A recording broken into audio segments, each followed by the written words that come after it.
Bem-vinda, bem-vindo, Reflexões Bíblicas com o professor Jung Mussung. E hoje o nosso texto é Evangelho de Marcos, capítulo 9, versículos de 30 a 37. Nós estamos propondo como chave da reflexão, Jesus nos ensina. A opção pelos pequenos e pobres é receber a Deus. Eu vou fazer a leitura aqui na minha Bíblia, leia na sua tradução, e na sequência a gente já passa a palavra ao professor Jung. Aqui diz o seguinte: partindo daí, Jesus e seus discípulos atravessavam a Galileia. Jesus não queria que ninguém soubesse onde ele estava, porque estava ensinando seus discípulos. E dizia-lhes: o Filho do Homem vai ser entregue na mão dos homens, e eles o matarão. Mas quando estiver morto, depois de 3 dias ele ressuscitará. Mas os discípulos não compreendiam o que Jesus estava dizendo e tinham medo de fazer perguntas. Quando chegaram à cidade de Cafarnaum e estavam em casa, Jesus perguntou aos discípulos: sobre o que vocês estavam discutindo no caminho? Os discípulos ficaram calados, pois no caminho tinham discutido sobre qual deles era o maior. Então, Jesus se sentou, chamou os 12 e disse: se alguém quer ser o primeiro, deverá ser o último e ser aquele que serve a todos. Depois, Jesus pegou uma criança e colocou-a no meio deles, abraçou a criança e disse: quem receber em meu nome uma dessas crianças estará recebendo a mim. E quem me receber não estará recebendo a mim, mas aquele que me enviou. Jung, é uma passagem conhecida também. Está propondo aí a lógica de acolher os pequenos e os pobres como receber a Deus. É mais uma passagem onde Jesus está ensinando os seus discípulos que têm dificuldade de entender qual que é a proposta dele, né? Isso, acho que esse texto tem dois momentos, vamos dizer assim, pedagógicos e dois temas diferentes que estão conectadas, né? E aí a palavra opção pelos pobres não está no texto, mas eu acho que é a chave para a gente entender no mundo de hoje essa discussão. Vamos lá. Primeiro, né? Quer dizer, essa coisa, Jesus não queria que ninguém, isso é, a multidão não soubesse, para que Jesus pudesse ensinar aos discípulos isto. Então, acho que nós precisamos perceber aqui que Jesus tem dois níveis ou dois públicos de ensinamento. Um é para todos, incluindo os discípulos. Então, vamos dizer que tem um discurso mais genérico sobre caminho de Deus, reino de Deus, e temas mais específicos, aquilo que os discípulos já podem entender melhor, ou que Jesus pode ter mais tempo para explicar, primeiro porque os discípulos estão acompanhando, então estão estudando. Então, quando, por exemplo, eu trabalhava até recentemente como professor, tinha alunos que me acompanhavam há anos, então eu aprofundava certas coisas que os meus discípulos, os alunos, vamos dizer, no caso Jesus chamava discípulos, entendia. Para os alunos novos ou para palestras genéricas, recentemente, semana passada, eu falei para um grupo de uns 30 pessoas que estavam estudando teologia da libertação, e eu comecei a dizer, olha, não sei o que vocês já estudaram sobre teologia da libertação, por isso eu vou começar com uma coisa mais ampla, mais genérica. Isto, então Jesus tem esse momento de discernimento, de uma didática diferente. Eu acho que isso é importante, para a gente não cair numa ilusão de que todo mundo sabe tudo ao mesmo tempo. Né? Essa coisa, muitas vezes, antigamente tinha essa coisa meio populista. Não, todo mundo tem direito a saber a mesma coisa. Não, as pessoas têm um processo pedagógico. Não dá para saber de uma hora a outra. Tem pessoas que levam mais tempo ou que estão mais tempo estudando, dialogando, aí pode aprofundar. Tá. Aí vem. Qual é o conteúdo que Jesus está discutindo especificamente com discípulos? Essa é uma coisa interessante. Então, se o Evangelho de Marcos está dizendo, Jesus separa as pessoas, o conteúdo da fala deve ser uma coisa mais especial. E aí, então, que conteúdo? De novo, olha, Filho do Homem vai ser entregue nas mãos dos homens, não por Deus, nem pelos anjos, nem pelos diabos. Isso é muito importante, porque no mundo religioso, as pessoas dizem, não, Jesus morreu na cruz porque Deus matou, ou Deus mandou ele morrer, ou Deus... Não, ou os discípulos, ou o diabo fez... Não. Quem leva Jesus à morte são seres humanos. Não tem nada a ver com o diabo e nem com anjos ou com Deus. Ponto. E aí vão matar. Qual é a ação de Deus nessa história? Não é de matar, mas de ressuscitar. Então, por que Deus faz isso? Porque Deus está contra, não está de acordo com o que os sacerdotes, os governantes de Israel e governantes romanos, de que Jesus merecia morrer na cruz. E aí Deus vai dizer, não, ele não era culpado de nada disso. Ele é inocente e fez o que Deus tinha pedido e Deus ressuscita. Então, eu acho que essa é a coisa. Agora, vem coisa interessante. Os discípulos não entenderam. Não, por quê? Porque a expectativa dos discípulos continua. Não, Deus tem poder, escolheu Jesus como Messias, logo ele tem poder para vencer. Como é que esse negócio vai morrer? Mas por que? É outra coisa interessante. Mas os discípulos tinham medo de perguntar. Porque eles começaram a perceber, espera aí, Jesus está dizendo uma outra coisa. Ele está numa fase de já começar a saber, eu acho que tem alguma coisa que não está batendo, talvez eu não estou entendendo direito, ou nós não estamos entendendo direito. Mas o desejo não, mas vai continuar, Jesus vai resolver nossos problemas desse jeito, da expectativa messiânica que eles tinham, e que o povo de Israel estava tendo essa expectativa, então não dá para conversar. Vamos ficar quietinho. Eu acho que é compreensível isso. Né?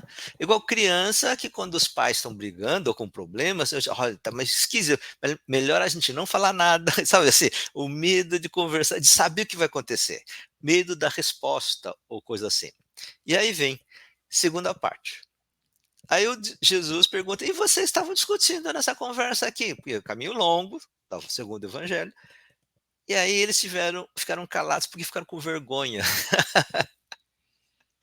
Por quê? Porque eles estavam discutindo quem ia ser o maior do grupo, isto é, a expectativa estava antes, continua a dizer isso. Jesus é o Messias, ele vai tomar o poder de Israel, ele vai precisar de um novo governo, vai precisar dos primeiros-ministros, e a discussão entre os discípulos era quem vai ser o primeiro-ministro, quem vai ser o primeiro, quem vai ser o segundo ou terceiro. Isso as mães dos discípulos também falavam de vez em quando, isso, olha, para Jesus, Senhor, quando estiver no reino, por favor, pega o meu filho na cadeira à direita, isso é do primeiro-ministro. Né? Então, só que aí eles tinham com medo, porque no fundo, Jesus está ensinando que não é esse caminho, mas eles tinham ainda o desejo, não, é isso.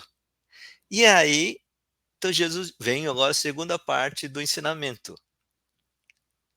Então, eu acho que essa narrativa mostra o seguinte, que é o mesmo ensinamento em dois momentos. Uma discussão, qual é o caminho, o que vai acontecer com a vida de Jesus, e a teologia, o ensinamento, o valor fundamental da missão de Jesus. E qual é a missão de Jesus? Né? A questão central dos discípulos e do povo, e dos governantes, e dos sacerdotes, é saber quem é o maior. É a lógica do poderoso. Deus é o poderoso, o sacerdote tem seu poder. O ministro, o Messias deve ser o poder. E Jesus, não, Deus não funciona dessa forma. Aí ele diz, se alguém quer ser o primeiro, então Jesus não é contra essa ideia de você ter um novo governo, ou um novo reino. O que ele está dizendo? O novo governo do reino de Deus não pode estar na lógica de quem tem o poder. O desejo de ser o primeiro. Mas será o quê? Aquele que serve a todos. Essa é uma novidade. Inverte.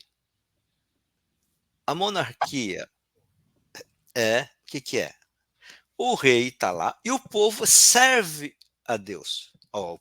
Ao Deus e ao rei como representante de Deus. E Jesus disse: não. Quem quer ser como o caminho de Jesus, ou como novo governante, tem que ser o último. Não porque. Não, como é o rei, pode ser o último. Não. No último sentido ético, de aquele que está a serviço de todos. Não se coloca exigindo que os outros sirvam. Não, eu estou para servir. Daí que, no mundo de hoje, a igreja não tem essa função e nem poder de ter esse governo e dirigir o país. Mas a igreja tem que ensinar esta lógica. E por isso a igreja tem que dizer: se você quer apresentar, organizar a igreja ou um movimento de igreja, nós temos que ensinar algo diferente, contrário do que diz o governante, que é estar último, em vez de colocar os teus interesses, coloca os seus interesses no último lugar e coloca a serviço dos outros. E ela tá, mas todos é todo mundo? Não, aí vem. Para você mostrar que você está a serviço de todos, você tem que estar a serviço do último. Porque se você servir primeiro os poderosos, não sobra porque os interesses do povo já, dos pequenos, foi embora, não deu mais tempo. Então aí Jesus, então daí, quem recebe a criança, e por que criança? Porque naquela época a criança não valia nada. Né? Então assim, criança que não tem direito nenhum deve ser o centro. Isto é, a preocupação, o interesse deles, direito dessas crianças deve estar em primeiro lugar. E se depois o segundo, o penúltimo de trás, vai indo para trás, aí quando vê, todos têm acesso. Então, no mundo de hoje, com a defesa da criança, o que é uma coisa boa, então quando a gente não atende a criança, a gente, bom, criança do rico, tá, ele continua, ele tem todos os direitos, etc. Então, o que acompanha, o que tem a ver com essa perspectiva, daí assim, atender a criança, que é o pequeno, aquele que não tem, e no mundo de hoje, os pobres. Daí, por isso que a Igreja Católica, em 1970, mais ou menos 1970, fez, mas nessa época fez explicitamente essa opção pelos pobres, como expressão dizer que nós optamos pelos pobres para dizer que todos têm direito a uma vida boa, porque esse é o caminho de Deus. Só que as pessoas não conseguem entender. Daí que Jesus diz: ó, eu ensino isso, vocês não entendem direito, e os poderosos vão querer me matar. Mas Jesus vai ser ressuscitado, mas Deus vai ressuscitar, porque isto é a verdade que deveria ser. Bem, quem nos acompanhou até aqui, está aqui embaixo, inscreve-se no nosso canal no YouTube, Teologia e Capitalismo como Religião. As estatísticas falam que tem muita gente que assiste, mas tem mais de 500 pessoas que são fiéis, voltam sempre a assistir, né? A gente agradece, a gente faz essa reflexão pensando justamente em colaborar com com o seu discernimento sobre o evangelho e a prática dos cristãos. Jung, então nessa passagem, dois momentos, a mensagem de Jesus ensina primeiro que, diferente da expectativa dos discípulos, ele vai ser morto, mas que Deus o ressuscita.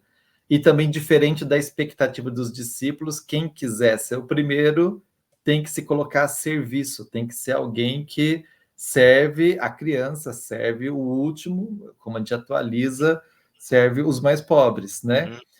Então é um jogo de diferença entre o que Jesus ensina e o que nós, como discípulos, ficamos esperando, achando, querendo que seja o que Jesus vai fazer.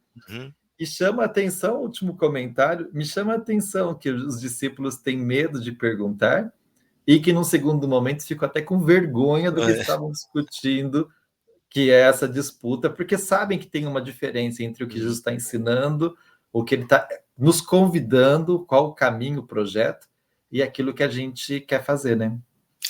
E infelizmente, nas igrejas cristãs, mas particularmente na igreja católica, eu estou referindo porque da minha igreja, tem muitas lideranças, padres, bispos, que acham que ser padre ou bispo é privilégio, Uhum.